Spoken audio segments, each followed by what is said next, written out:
पूनम अपने माता-पिता की बहुत लाडली थी। 3 बड़े भाइयों की इकलौती छोटी बहन थी। कोई भी चीज़ माँगने पर उसी वक़्त सामने हाज़िर हो जाता। पूरे घर में रौब था उसका। पूरे परिवार और नौकरों पर राजकुमारी की तरह हुक्म चलाती थी पूनम। स्कूल में भी पूरा रौब था उसका।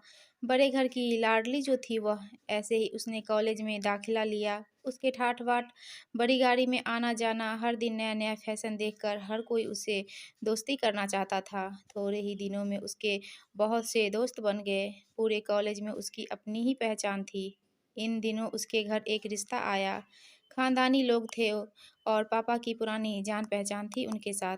पूनम का रिश्ता मंजूर कर दिया। पूनम के साथ कोई ज़बरदस्ती नहीं थी, पर पूनम ने फिर भी हाँ कर दी, क्योंकि वह अपने परिवार से बहुत प्यार करती थी। वह जानती थी कि वह लोग उसका अच्छा ही सोचेंगे। लड़के का नाम था राम। राम काफ़ी पढ़ा-लिखा और समझदार लड़का था। ससुराल वाले भी बहुत अच्छे थे।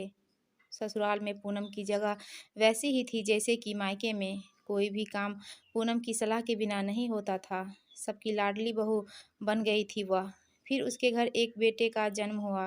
राजू कविता को जान से प्यारा था।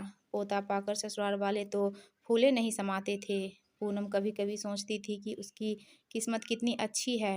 उसका हर अपना उसके कितना प्यार करता है। चाहे जीवन में कैसा भी समय आए, मेरे अपने हमेशा मेरे साथ हैं। मैं कभी अकेले नहीं हो सकती। कितनी खुशकिस्मत हूँ मैं। पर शायद पूनम की खुशियों को उसकी अपनी ही नज़र लग गई थी। एक दिन वह मायके जाने की जिद कर बैठी। राम को बहुत काम था, लेकिन वह फिर भी उसे ले गया। रास्ते में उसकी गाड़ी दूसरी गाड़ी से टकरा गई। पूनम, राम और राजू बहुत बुरी तरह से जख्मी हो गए। काफ़ी दिनों के इलाज के बाद राम और राजू तो ठीक हो गए, लेकिन पूनम पूरी तरह ठीक न हो सकी। सर पर चोट लगने के कारण वह अपनी आँखों की रोशनी खो बैठी। अब पूनम की किस्मत जैसे उल्टे पाँव चलने लगी। मायके वाले कुछ दिनों तक उसे मिलने आते रहे। फिर कभी-कभार फ़ोन ही करके पूछ लेते कि अब कैसी हो। धीरे-धीरे ये सिलसिला भी कम हो गया। ससुराल वाले भी सहानुभूति कम करने लगे। घर में किसी को पास बैठने के लिए कहती तो जवाब मिलता, बहुत काम है, अब तुम भी हाथ नहीं बटा सकती। राम भी चिड़चिड़ा हो गया था। बस राजू ही था उसके साथ, जिसके साथ हंसते खेलते उसका वक्त गुजरता। एक दिन पूनम के हाथ से कुछ सामान गिर गया, जिसकी वजह से राजू को हल्की चोट लग गई। पूनम के सास ससुर ने राजू को उससे अलग कर दिया कि कहीं उसके न देखने की वजह से बच्चे को कोई नुकसान न हो जाए। पूनम अंदर से टूट चुकी थी। एक दिन उसने सबके सामने मायके जाने की इच्छा रखी तो राम ने उसे तुरंत मायके छोड़ आया, जैसे कि वह भी यही चाहता था।